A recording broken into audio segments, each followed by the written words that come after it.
Good afternoon. How's everybody doing? Great to be learning with you on a Friday, Yom Shishi. Let's light up the darkness. Who's in the house on a Friday? Joe in the Inland Empire. And we were not too far from your house yesterday when we were in Redlands, California. What a great town. Absolutely beautiful, historic. Lots to do there. Beautiful little shopping area, antiquing, and especially the Lincoln Memorial Shrine. We had a lovely little family trip. I apologize. I mentioned that we were going to not have class tomorrow a couple times at the beginning and end of class in the days before, but we should have put up the reminder on the Facebook page like we usually do, and we forgot, and I apologize. Bella in Florida, Gordo in Scotland, Melissa in Great Neck, Gary in Woodland Hills, Lucy in Minnesota, Lorraine in Texas, and Lester in Florida. Welcome, everybody. Okay. We've got a little catching up to do just in terms of these. There have been some long dafs, long pages. So our daf today is page 5, but we're actually picking this up at the bottom of 4a. So we're going to get all of 4b, 5a, and pretty much all of 5b. But we got some ground to cover. So let's get right into it. So we're continuing our discussion of Mishna number 1 here in chapter 1 of Tractate Menachot, the 30th volume of the Talmud. Generally talking about meal offerings when the temple is standing. And the idea that for most meal offerings, if the handful was taken by the priest, not for the sake of the offering that was intended, either the wrong offering or the wrong owner, so the offering is going to remain fit for the altar, but it will not satisfy the obligation of the owner. This is to the exception of the meal offering of a sinner or the meal offering of jealousy. In those cases, if the handful is taken not for its own sake, then that offering is fully disqualified, so it will not complete its journey to the altar, not even as a sort of substitute gift offering. It's just going to stop the process right there.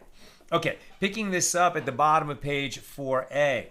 The Mishna, right, our Mishna here, number 1, teaches that all the meal offerings from which a handful was removed, not for their sake, remain fit for sacrifice, but they do not fulfill the owner's obligation. So concerning this, Rav says, with regard to the omer meal offering, i.e. the measure of barley brought as a communal offering on the 16th of Nisan, i.e. the second day of Passover, That requirement is spelled out in the Torah in Leviticus 23, verses 9 through 14.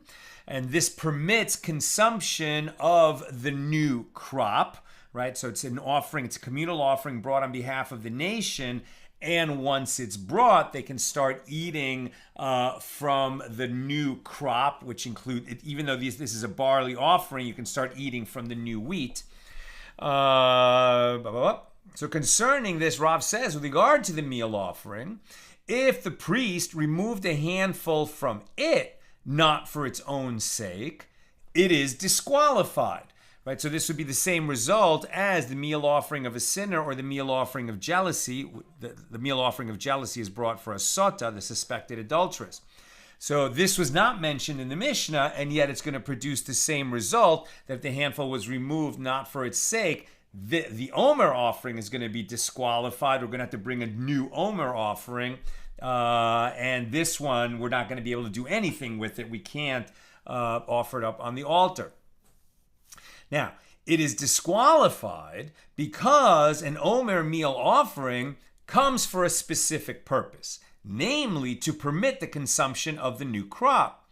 And this meal offering did not permit the consumption of the new crop because its rites were performed not for its own sake. And so you say, with regard to the guilt offering of a Nazir who became tameh, whose proper sacrifice enables the Nazir to restart his Naziris afresh in purity. Because the Nazir, when he takes that vow to abstain from the products of the grapevine and not to cut his hair and not to become tameh for the dead. So if he violates his vow, he has to restart his period of counting the days of his Naziris, and he has to bring this special guilt offering so that he can restart the count of his Naziris. Now we're on page 4b.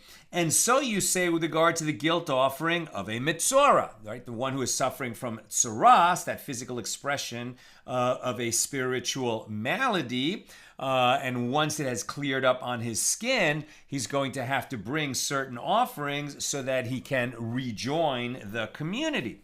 One of them is the guilt offering. And so you say with regard to the guilt offering of a mitzora, whose proper sacrifice enables the mitzora to enter the Israelite camp, right? To rejoin the population and to partake of offerings of sanctity, which he can't do when he's tameh.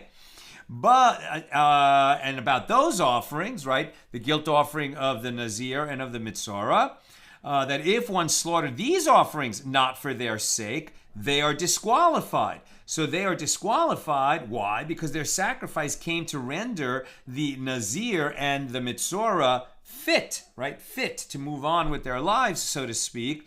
And because these guilt offerings were slaughtered not for the sake of the offering that they needed to be brought for, they will not render the Nazir or the mitzora fit. So the Gemara asks, we learned in the Mishnah, our Mishnah here in Menachot, that all meal offerings from which a handful was removed, not for their sake, are fit for sacrifice, but they do not satisfy the obligation of the owner, except for the meal offering of a sinner and the meal offering of jealousy. And if it is so, that an omer meal offering from which a handful was removed not for its own sake is disqualified, right? Same result as the meal offering of the sinner or of jealousy that had a handful removed not for its own sake, then our Mishnah seems to have left something out, right? Our Mishnah should also teach, except for the omer meal offering, which also would be disqualified in addition to not fulfilling the obligation for which it was brought.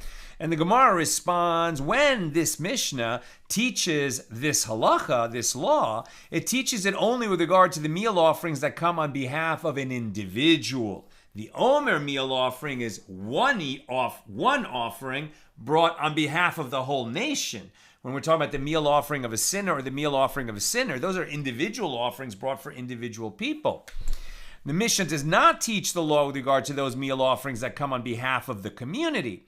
Additionally, when the Mishnah teaches this law, it is only with regard to a meal offering that comes on account of itself, i.e. as an independent offering. The Mishnah does not teach the law with regard to a meal offering that comes on account of i.e. together with a slaughtered offering. For example, the omer meal offering, which is also brought along with 2 sheep. And the Gemara adds, and furthermore, when the Mishnah teaches this law, it is only with regard to those meal offerings whose time is not set, i.e. they may be sacrificed on any day. The Mishnah does not teach the law with regard to this omer meal offering, whose time for offering is set on the 16th of Nisan, the second day of Pesach, of Passover. Now, the Gemara analyzes the statement of Rav. The master said, and so you say with regard to the guilt offering of a Nazir who became Tameh, and so you say with regard to the guilt offering of a Mitzorah, that if one slaughtered these animal offerings not for their sake, they are disqualified.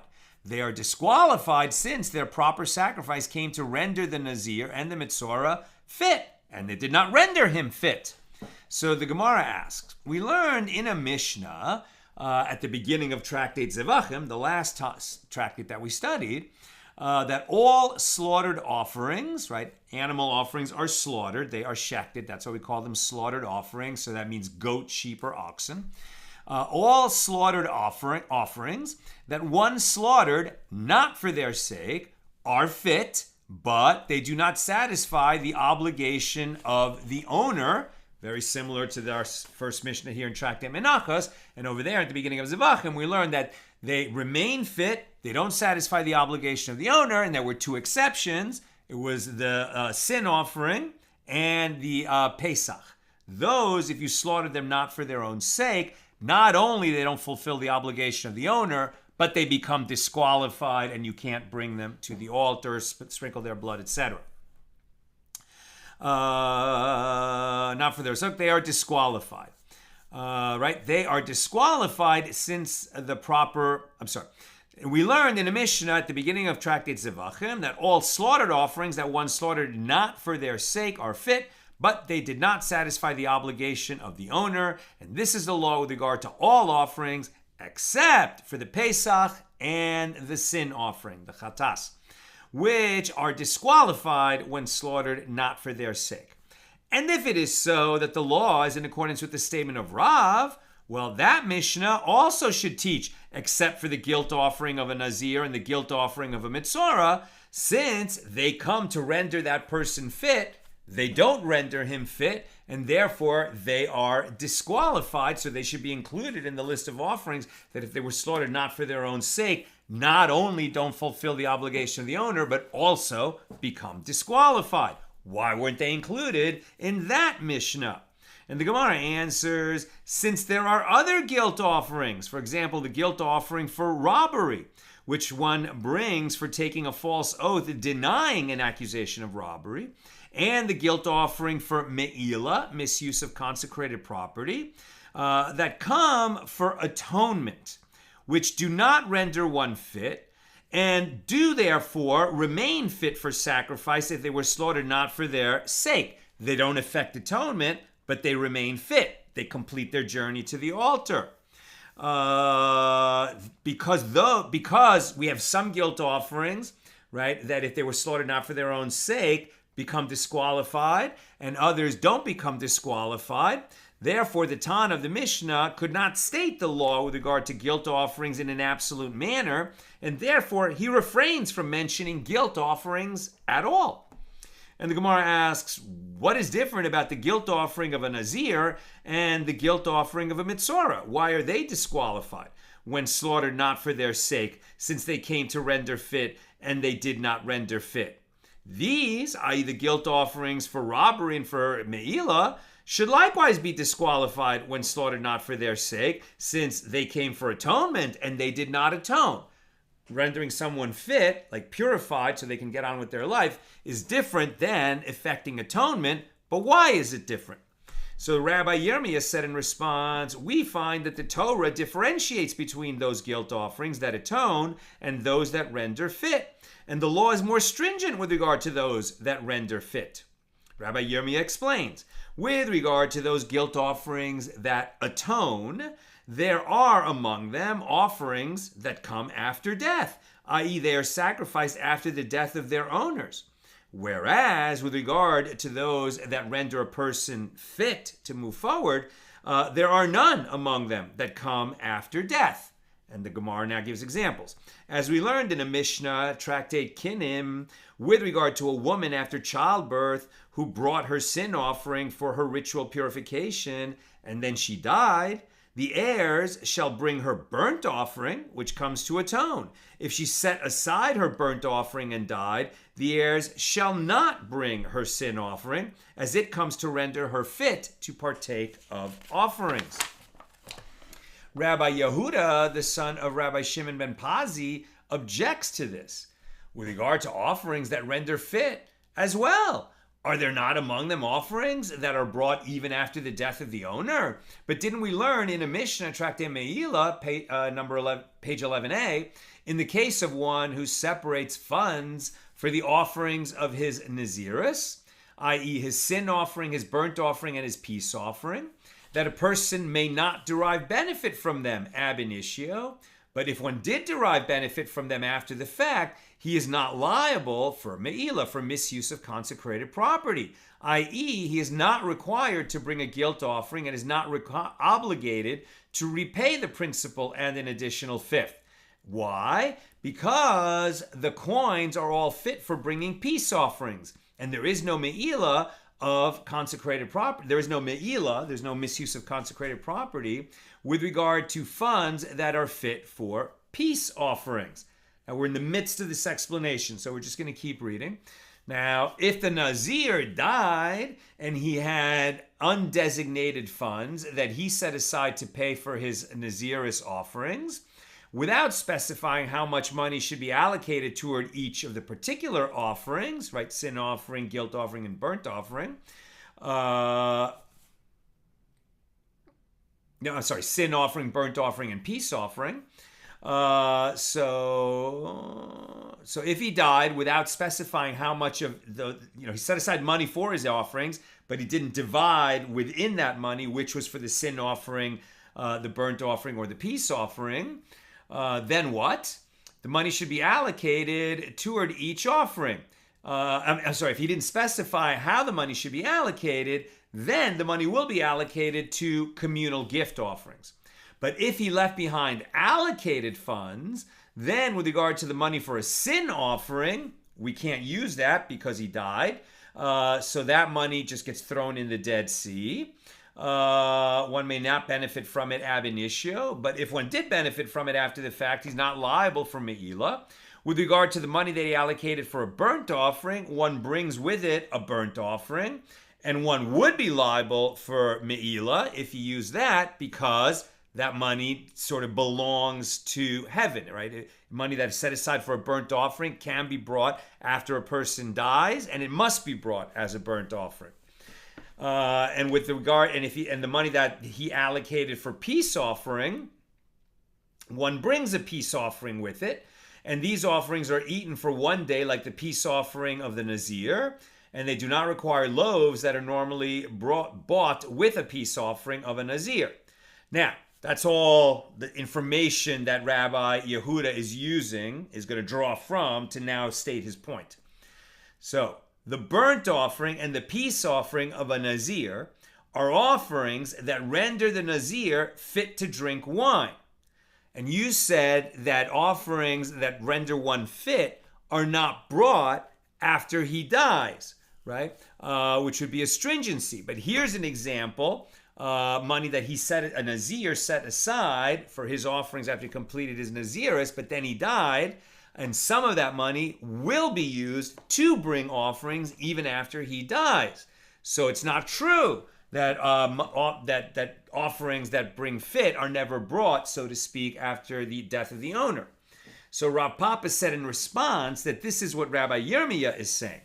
We do not find an instance of a fixed manner of rendering fit that comes after death, i.e. there's no instance where the only offering that will render one fit to act in a manner previously prohibited to him may be sacrificed after death. I mean, the example that you brought about this Nazir was that he set money aside that it was consecrated for his offerings, and then we had to deal with it. But where you don't find a case where somebody consecrated an animal, to be his offering that would render him fit, like for example a mitzorah, he's going to have to bring offerings once he finishes, his purification. And if he actually designated an animal for that and then he died before he brought it, that animal isn't going to be brought after his death. By contrast, an animal that was set aside for atonement might be. And the offerings of a Nazir are examples of a means of rendering fit that is not fixed, as the master said about the Nazir, and if he shaved after the sacrifice of any one of the three of them, i.e. after sacrificing his sin offering, his burnt offering, or his peace offering, he has fulfilled his obligation after the fact. What they're saying there is a Nazir, when he finishes his term of Naziris, he's supposed to, remember, he never cut his hair, never shaved or cut his hair while he was a Nazir. And he can't resume doing that until he brings his offerings. He's supposed to bring a sin offering, a burnt offering, and a peace offering. So only after he brings all three may he shave again, or he actually has to shave all his hair. But he only does that after he brings all three offerings. However, if he violated the procedure and he shaved after only bringing the sin offering, it still counts after the fact. And that's evidence here that those are not exactly fixed offerings, like we have fixed offerings in other cases that render one fit. So the Gemara raised an objection from a Baraisa, and we're at the top of 5a now, with regard to the guilt offering of a mitzorah that was slaughtered not for its own sake, or if none of its blood was placed on the right thumb or big toe of the mitzorah, which is part of his purification process. So this guilt offering is offered up upon the altar, and it requires libations in accordance with the law of the guilt offering of a mitzorah.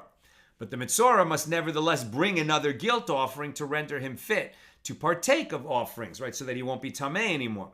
So this Baraisa is a conclusive refutation of the statement of Rav, who said that the guilt offering of a mitzorah that was slaughtered not for its own sake is entirely disqualified because it did not render the mitzorah fit. Since we are going to do something with it, it is not entirely disqualified.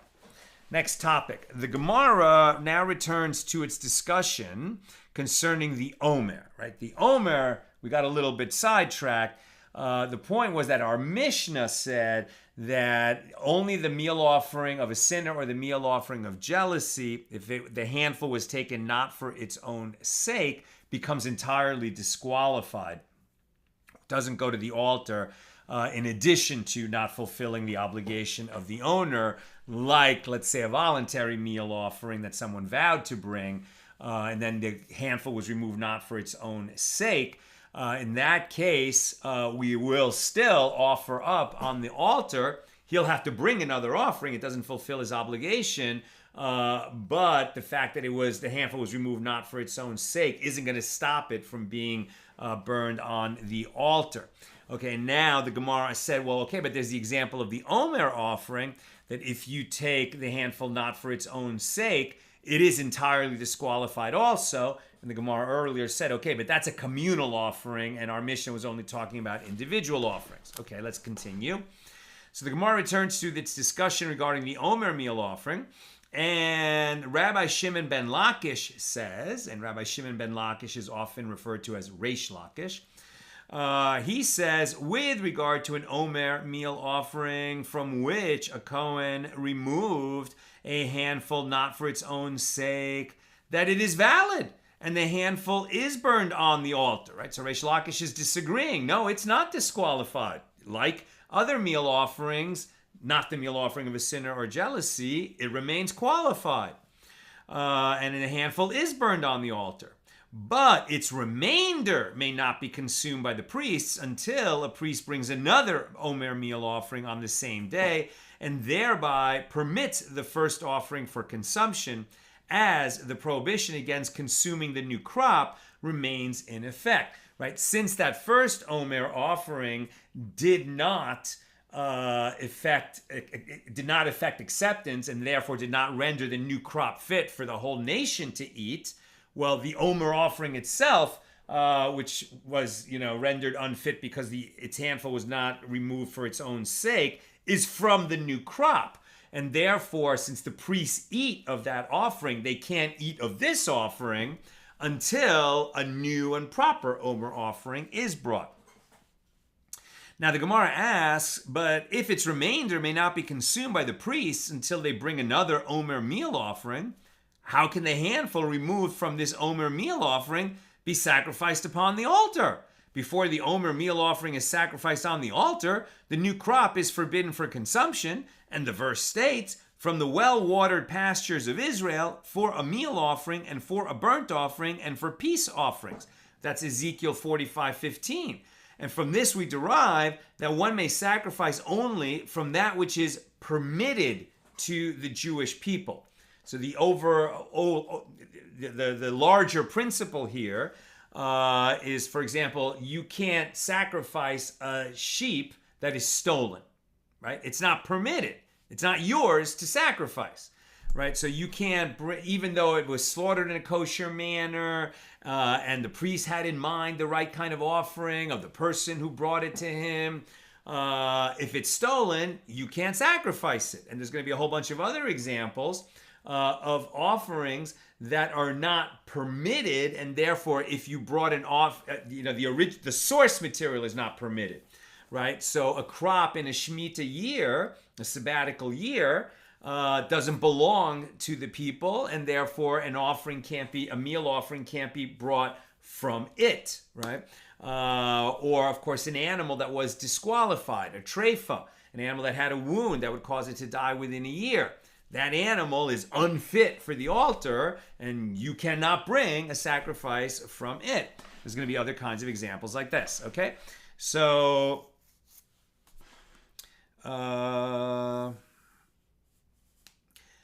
right, so one may sacrifice only from that which is permitted to the Jewish people. Rav Ada bar Ahava said in response, Reish Lakish holds that an offering is not considered one whose time has not yet arrived if it is to be brought on that day. Accordingly, since the new crop will be permitted for consumption on the same day that this handful was removed from the omer meal offering, it is already considered fit to be sacrificed upon the altar. Right? They're saying, well, bringing the omer meal offering permits the Jewish nation to eat from the new crop, but you're not permitted yet, so how can you take that handful and put it on the altar? And they're saying, close enough, right? That once that offering is brought, the new crop is going to be permitted. Since it's on the same day, it is also permitted to take that handful and burn it on the altar. Rav Ada, the son of Rav Yitzhak, raises an objection to Rav Ada bar Ahava's explanation from a baraisa. There is a law that applies to birds that does not apply to meal offerings, and there is a law that applies to meal offerings that it does not apply to birds. And that baraisa explains, there is a law that applies to birds that does not apply to meal offerings, as birds may be brought as a gift offering on behalf of two people, i.e., two people may take a vow to bring a single bird offering together. But with regard to meal offerings, it is written, and when one brings a meal offering, in Leviticus 2:1, and this indicates that only individuals may vow to bring a meal offering, they can't team up to bring a single meal offering. That baraisa continues, and another law that applies to birds but not meal offerings involves one who has not yet brought his atonement offering, i.e. a man who is a zav, right, who has had a gonorrhea-like discharge and has to bring certain offerings for purification, or a zava, a woman who has experienced menstrual bleeding outside of her cycle, or a woman after childbirth, or a metzora. All of these must bring an offering to complete their atonement process. They bring a bird offering, but not a meal offering. And furthermore, with regard to birds, their general prohibition was permitted when they were consecrated, i.e. killing a non-sacred bird by pinching the nape of its neck renders it a nevela. You can't, in order to eat a bird, right? In other words, if you're just killing a bird for the purpose of cooking it and eating it, you have to shecht it. You have to slaughter it properly. You can't do melika. Whereas when birds are being brought as an offering, either in the tabernacle or in the holy temple, there the proper method of killing the bird is melika, where a priest uses his nail to pinch the neck. that form of killing is only for birds and only when they are being brought as sacrifices and only when they're being brought as sacrifices right on the great national altar. And this does not apply to meal offerings. There is no prohibition that applies to non-consecrated ingredients of a meal offering that does not apply to actual meal offerings as well, right? Like when you're rendering, a certain quantity of flour permitted to be eaten as bread, you have to remove challah from it. Right, and there's not a different there's not special rules about that. Meal offerings are treated the same as regular bread in this regard. Now, so the Brisa continues, and there is a law that applies to meal offerings that does not apply to birds, as meal offerings require placement in a service vessel. And they require waving and bringing, i.e. they must be brought to the corner of the altar prior to removal of the handful. Birds, their blood doesn't go in a service vessel, it goes directly on the altar. And lastly, there are meal offerings of the community, just as there are meal offerings of individuals. For example, the omer meal offering is a communal offering, which is not so with regard to birds. Birds are only brought by individuals. There's no communal offerings that are brought as birds. And they do not require waving or bringing. Rav Ada, the son of Rav Yitzchak, explained, now that having stated these laws, what is the relevance to what we're talking about today, Rav Ada, the son of Rav Yitzchak, now explains his objection. And if it is so that a handful that was removed from an omer meal offering, not for its own sake, is fit for burning upon the altar, then with regard to meal offerings as well, you find that their general prohibition was permitted when they are consecrated. And what is this meal offering that was permitted? It is the omer meal offering, from which a handful was removed not for its sake, as although the new crop remains prohibited to the Jewish people until another omer meal offering is brought, the handful of this meal offering may be sacrificed upon the altar. So the Gemara answers, since an offering is not considered one whose time has not yet arrived, if it is to be brought on the same day, the sacrificing of that handful is not a prohibition that became permitted. Instead, it was initially fit for sacrifice upon the altar, as though another omer offering had already been brought to permit it. Now, Rav Sheshes raises an objection from a Baraisa that discusses the ritual purification of a mitzorah. First, we're going to state what it is, and then we'll see how it applies to our situation. If the priest performed the placement of oil on the right thumb and big toe of the mitzorah, which is part of his purification process, right? He's going to receive the blood of his offering and the special oil that is brought along with his offering. And they have to be placed, on certain places of his body, which include his right thumb and his big toe, and I think also his ear. But if the priest performed the placement of the oil on the mitzorah's right thumb and big toe before the placement of blood of the mitzorah's guilt offering on his right thumb and big toe, which is to say, these actions were performed in the opposite order from the way that this Torah specifies it should be done, in Leviticus 14, verses 14 through 17. So if it was done in the opposite order, what do? Well, he fills the vessel that holds a log of oil, and he then puts oil on the right thumb and big toe again after the placement of the blood. This is the corrective measure. If the priest performed the placement of oil on the right thumb and big toe before the placement of the 7 sprinklings of oil before the Lord, what is the corrective measure? He fills the vessel that holds a log of oil, and he again puts oil on the on the mitzorah's thumb and big toe after the placement of the 7 sprinklings. Right? It was done out of order. We can correct the problem. Now Rav Sheshes explains how that applies to our situation here about the handful removed from the omer offering, and it's disqualified, which would seem to contradict what it said in our Mishna, that only the sin offering, the meal offering of a sinner and of jealousy are disqualified. And if you say that an offering is not considered as one, because we're still dealing with the omer offering, and if you say that an offering is not considered as one whose time has not yet arrived, if it is to be brought on that day, then why should the priest need to place the oil on the Mitzora's right thumb and big toe again? Why didn't the first application count, since it was being done on that same day? What he performed, he already performed. Since the oil was already going to be placed on the Mitzora's thumb and big toe on that day, the placement should be valid even when it was done out of order. And Rav Papa said in response, the laws of the Mitzorah are different, as it is written concerning the Mitzoras that, as it was written concerning the Mitzoras, an expression of being. Being, what does that mean? As the verse states, this shall be the law of the Mitzorah. Leviticus 14:2. And so the term shall be indicates that it shall be as it is. The purification process of a Mitzorah must be performed in accordance with the precise order prescribed by the Torah, and we're not going to apply that same law to an omer that was disqualified because the handful was taken not for its own sake. We're still, nevertheless, going to put that on the altar because another omer is going to be brought that same day, and it doesn't matter. And as long as it's on the same day, that's going to permit us to finish the journey to the altar of that handful that wasn't taken for the sake of the omer offering. And we're not going to say that because there was a breakdown in the order, it's fully disqualified the way we would with the breakdown in the order of the Mitzorah, because they have different requirements. Now the Gemara asks, why does Rav Papa raise this objection? But isn't it Rav Papa... Oh, no, wait a minute.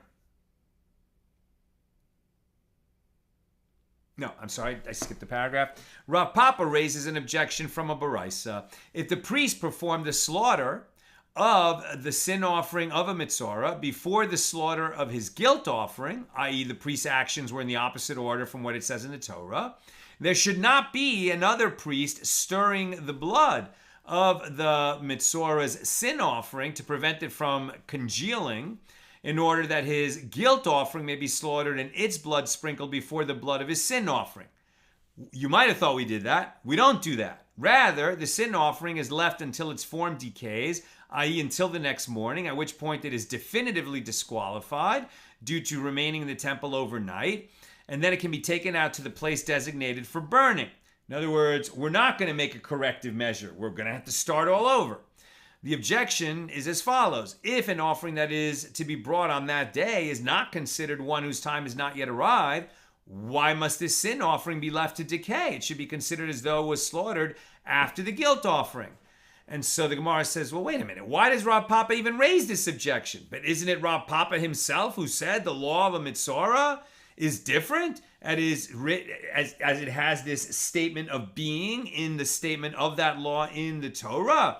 Rather, this is what is difficult to Rav Papa from the Baraisa. You can say that this statement, the law that the order is indispensable to the purification process of a Mitzorah, applies only to a sacrificial rite, whereas the act of slaughter is not considered a rite.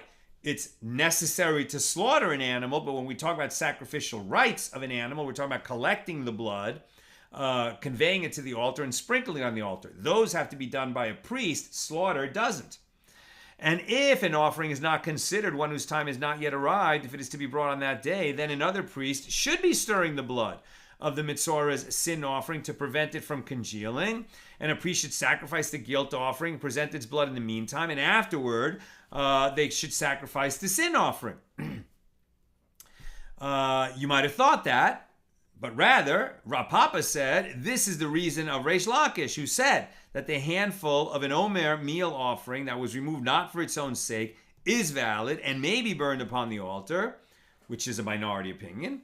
It is that he holds that the illumination of the eastern horizon on the morning of the 16th of Nisan, meaning sunrise, permits the new crop to the Jewish people even before the omer meal offering is sacrificed.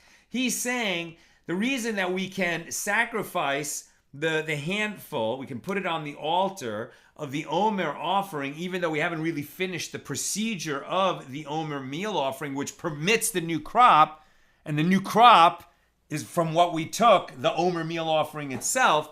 The reason we can offer it up on the altar, according to this view, is because on the second day of Passover at sunrise, that's when the new crop is permitted. we bring the omer meal offering on that day, but either because it's being brought on that day, therefore from dawn on we can eat from the new crop, or because really it's just the dawn of that day, we also offer an offering that is tied to permitting the new crop, but really from dawn on that day, the new crop is permitted, according to this view. Right. It is dawn. It is the illumination of the eastern horizon on the morning of the 16th of Nisan that permits the new crop to the Jewish people, even before the omer offering is sacrificed, as Rabbi Yochanan and Reish Lakish both say. Even when the temple is standing, it is the illumination of the eastern horizon that permits the new crop. That technically, dawn on that day, the new crop is permitted even before the omer is brought. Even though we say that it is bringing the omer that permits the new crop, it's actually permitted from dawn on that day. Now we're on page 5b. Now the Gemara notes, and this statement of Reish Lakish was not stated explicitly, rather was stated by inference, i.e. it is evident from a different statement of Reish Lakish that this is his opinion. How do we know that? As we learned in a Mishna on page 68b of this tractate, one may not bring a meal offering, the first fruits, or the meal offering brought with the libations that accompany an animal offering from the new crop prior to the sacrifice of the omer. Now the Gemara interrupts the citation of this Mishnah to add that the reason is that we require that an offering be from the well-watered pastures of Israel. This phrase in the Torah, and what do we learn from it? It must be brought from that which is permitted to the Jewish people. And the new crop has not yet been permitted to them. So the Mishnah concludes, and if he brought these offerings from the new crop, they are unfit until the new crop becomes permitted. So after the omer, but prior to the 2 loaves, one may not bring those offerings from the new crop. And the Gemara explains that this is because the 2 loaves are called first fruits, and therefore they should precede all other offerings from the new crop. And the Gemara and the Mishnah adds, but if he brought those offerings from the new crop, they are fit. Right? We're definitely splitting hairs. We're saying, okay, basically, you can't eat, you can't start eating bread from the new crop, that year's new crop, until the 2nd day of Passover, on which day the omer offering is brought. Right? The omer offering is brought. What does that include? It's a measure of barley flour from which a handful is taken and burned on the altar. There's 2 loaves of barley bread, and there are 2 sheep that are sacrificed. All of that happens on that day. Those 2 loaves and the barley, the measure, the meal offering, are taken from the new crop, but that is okay because that's the procedure that the Torah specifies. And until those things are done, not only can the people not eat from the new crop, they can't bring offerings from the new crop.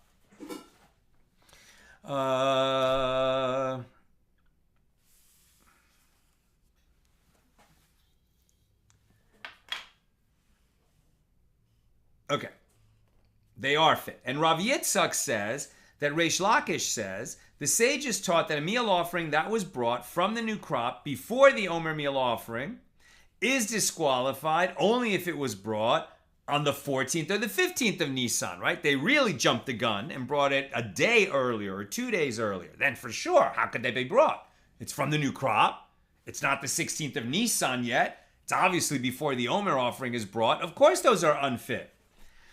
But if it was on the 16th of Nisan, right, the day on which the omer is brought, then even if he brought it prior to the omer meal offering, it is valid. And this statement poses a difficulty for me, right? Either Rav Yitzchak in the name of Reish Lakish or Reish Lakish himself. This statement poses a difficulty for me. Why should meal offerings be valid when sacrificed on the 16th if they were sacrificed before the omer? Let them be considered like offerings whose time has not yet arrived, as if they were brought on the 14th or the 15th of Nisan. And the Gemara comments, so apparently Reish Lakish holds that the illumination of the eastern horizon permits the new crop. This is how we inferred that he was saying, yeah, you can bring it before the omer, but only on the 16th. And when on the 16th? After sunrise. Now, the Gemara previously cited the opinion of Rav that an omer offering from which a handful was removed, not for its own sake, is disqualified. And the Gemara also cited the opinion of Reish Lakish that this meal offering is valid, but another omer must be brought. And Rava says, with regard to an omer meal offering from which the priest removed a handful, not for its own sake, right? He had in mind some other offering, he got confused. It is valid, and its remainder is consumed by the priests, and it does not require another omer to permit it for consumption. And the reason is that improper intent is effective, mo'elet, to disqualify an offering only when it is expressed by one who is fit for the temple service. And with regard to an item that is fit for the temple service, and in a place that is fit for the temple service. Okay, so having the wrong intent will disqualify something if it was qualified to be brought as an offering.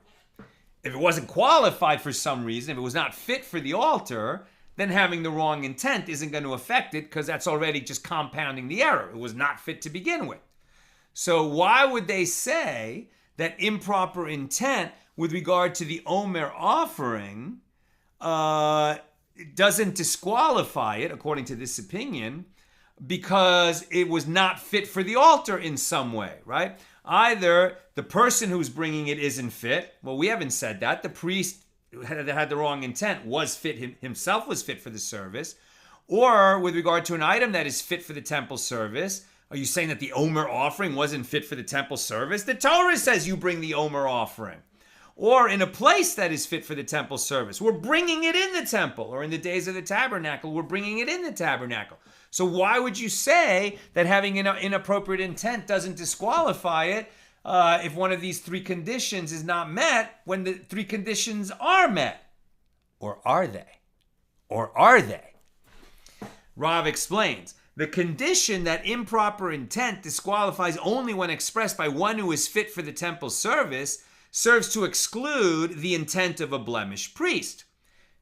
If he was already blemished, it doesn't matter what his intent is.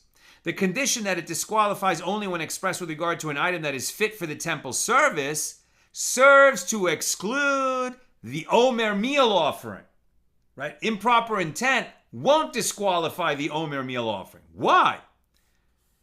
Because the omer meal offering is unfit for the temple service. How could you say it's unfit for the temple service? The Torah said to bring the omer meal offering. But it's brought from barley. And barley is not fit for any other meal offering. Yes, of course, the omer meal offering that's brought on the second day of Pesach to permit the eating from the new crop, yes, that is brought from barley, but otherwise barley would not be permitted for a meal offering, and that makes this offering unique. Right? It is a unique meal offering, a unique mincha. It is the only one that is brought from barley. And for that reason, according to this view, if the priest had improper intent when he removed a handful, he was thinking some other offering in mind, that won't disqualify it. And finally, the condition that improper intent disqualifies only when expressed in a place that is fit for the temple service, this would exclude sacrificial rites that were performed with improper intent while the altar was damaged. If the altar was damaged, well, then it couldn't be brought on the altar anyway, and so inappropriate intent won't disqualify it. Next topic. Now, the Gemara discusses the prohibition against sacrificing an item that is prohibited to the Jewish people. Again, broader category, so we're a little bit digressing from meal offerings that are disqualified because one removed a handful not for their sake. We're going to leave that topic aside for a moment and now elaborate a little bit on what we mentioned earlier today, that you can't bring an offering from something that is prohibited to the Jewish people, which makes really good sense, right? If Jews, or if priests, Jewish priests, are bringing an offering on behalf of the Jewish people or a Jewish individual, they can't be bringing that offering from something that is prohibited to the Jewish people. That seems obvious, But that's not always going to be so obvious. So let's look at some nuances of this. The sages taught in a baraisa.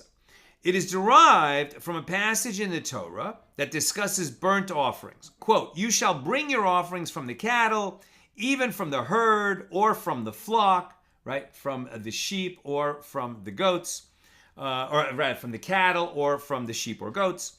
That certain animals are prohibited for sacrifice upon the altar. We learned this principle in Tractate Temura 28a. And when it states later in the next verse, if his offering is a burnt offering of the herd, well, this is difficult, as there is no need for the verse to state this, as the previous verse already mentioned the herd. So why is it repeated? Rather, this serves to exclude an animal with a wound that will cause it to die within 12 months, right? This causes it to exclude a treifa. You can't bring an offering from a treifa. An animal is a treifa if it has a wound that would cause it to die within 12 months. It's like it's like a nevela. It's like an unslaughtered carcass. That's going to render it unkosher and unfit to be brought as a sacrifice for the altar. And often in modern times, when we say that something is not kosher, we say that it's treif. The word has come to mean that in sort of common usage, but it's derived from the word treifa, which has a very specific meaning. It's not kosher because the animal was already wounded at the time, even if it was slaughtered in a kosher manner. Now, the Baraisa questions the need for this derivation. Why do you need this derivation? We already knew that. But could not this be derived from a vachomer inference? And if a blemished animal, which is permitted to an ordinary person for consumption, right? A blemished animal doesn't render an animal unkosher. It only renders it unfit to be brought as a sacrifice.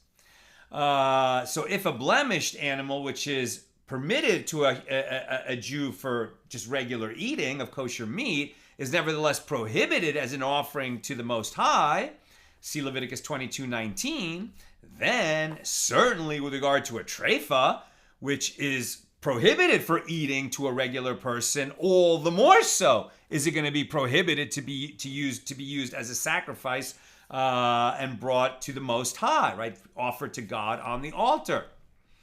And the Baraisa responds to this challenge by saying, chelev, right, which is prohibited fat, a part of the animal that we don't eat, chelev and blood prove that this kal vachomer inference is not valid, as chelev is a part of an animal that we don't eat, right? It's not kosher for eating, but it is offered up on the altar. And likewise, blood. We don't eat the blood of an animal. We drain the blood out when we, slaughter a kosher animal just to eat it. But the blood of that kosher animal, when it's slaughtered for sacrificial purposes, right, the blood of the soul is collected in the service vessel and sprinkled on the altar. It's offered up on the altar. So there are things that we don't eat, like a treifa, and we don't offer up. But there are things that we don't eat, like chelev and blood, that are offered up. And so we can't draw these general principle as a kal vachomer. Now the Baraisa rejects this suggestion. Wait a minute. What is notable about chelev and blood? They are notable in that they come from an item that is generally permitted, i.e. the animal from which they come is itself permitted for consumption. We don't eat the chelev, we don't eat the blood, but if the animal is not a treifa, we can eat it, right? So they come from an edible animal.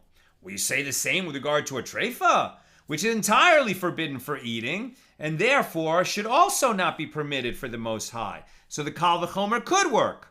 And the Baraisa responds, the melika, right, the way that bird offerings are killed in the Holy Temple, will prove that one cannot derive by means of a kal vachomer that a treifa is disqualified. We have to have a separate, textual derivation to teach us that a treifa is not permitted for the altar. We can't use the kal vachomer that if we can't eat it ourselves, we can't offer it up to God. And now we're going to use the example of the bird offering. How? As a bird killed by melika is also entirely prohibited for eating, right? You can't eat a bird that was killed through melika. That's only the method of killing for bird offerings in the temple.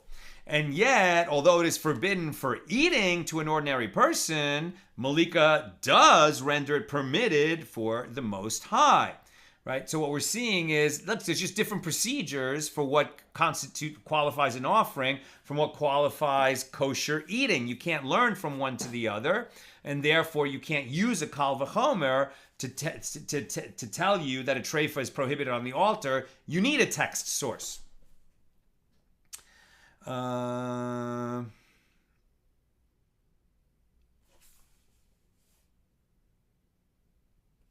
But the Baraisa rejects the objection.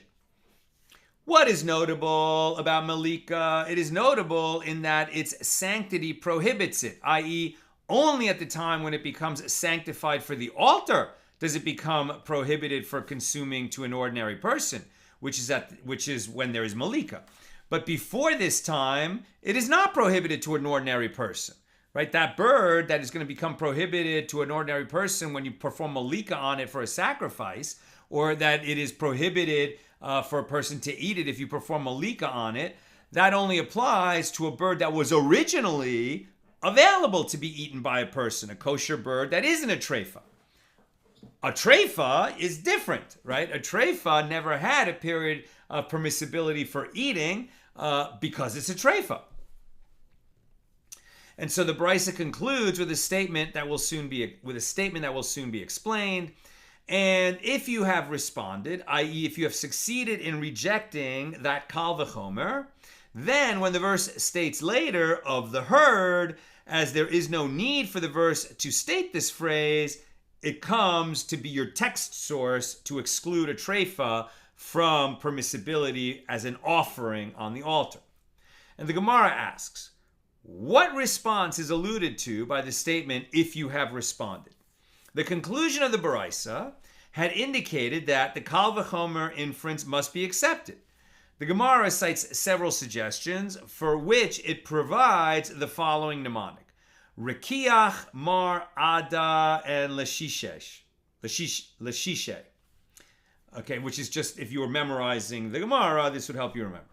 So Rava said that this is the response. The law that a treifa is unfit for sacrifice must be derived from a verse because it may be said that the omer proves that the law concerning a treifa cannot be derived by the kal vachomer, as the omer is prohibited for consumption to an ordinary person, right? Only a priest can eat it.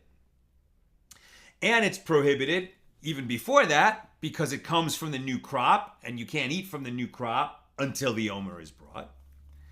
And yet, even though it's prohibited for people, it is permitted for the Most High, right? The omer comes from the new crop, which people can't eat, but come the 16th of Nisan, it is permitted to bring it to the Most High. So the Gemara rejects this suggestion.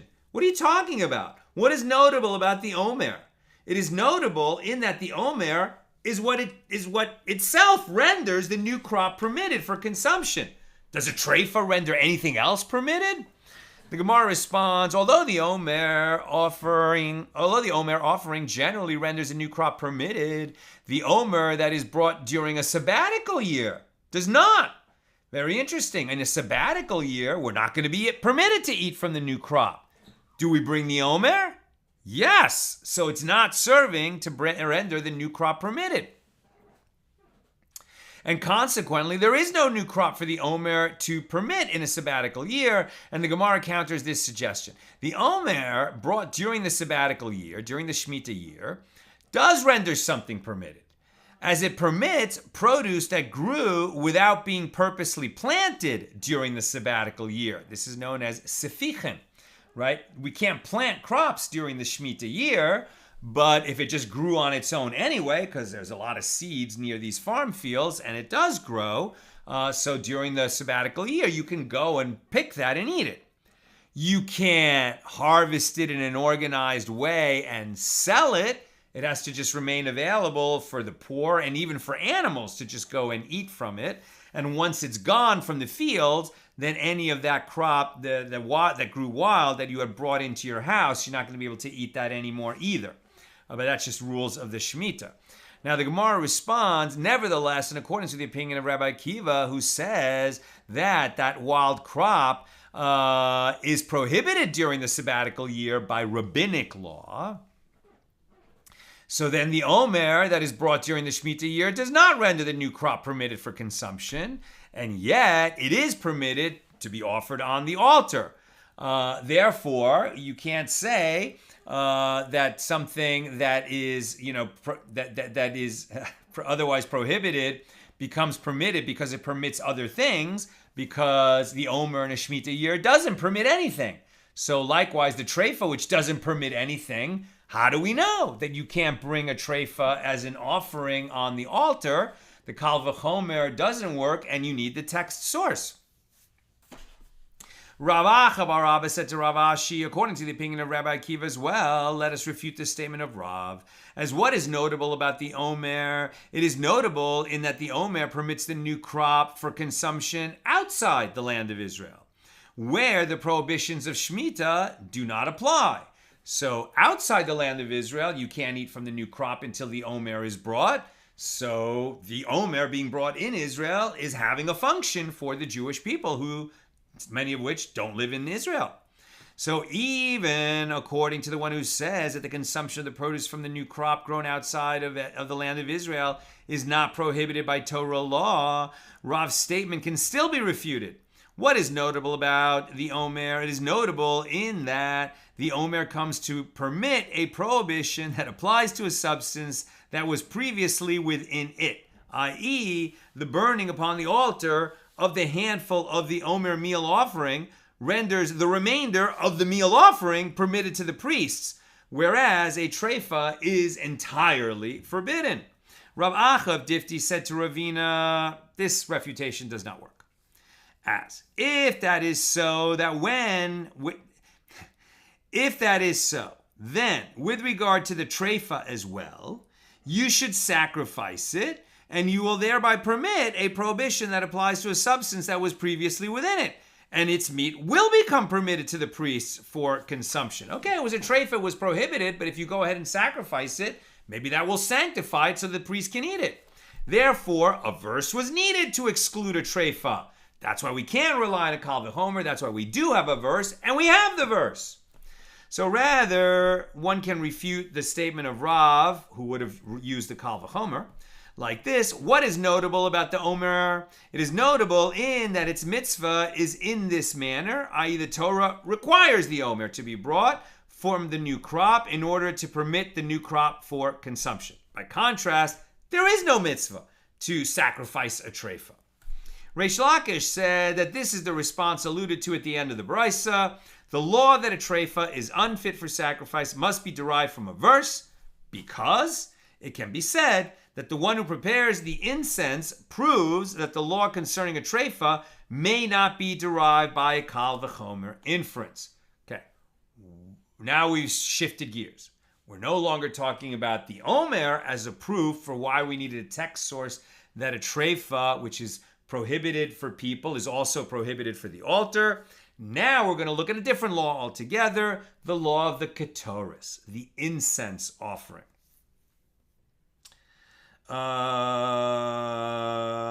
And how does this work?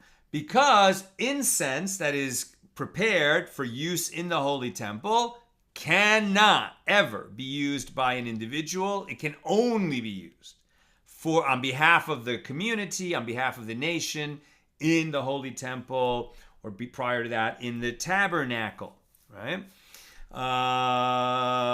And yet, it was never permitted for an individual, and it is permitted for the Most High. So the Gemara questions the terminology of Reish Lakish. But the one who prepares the incense is a person.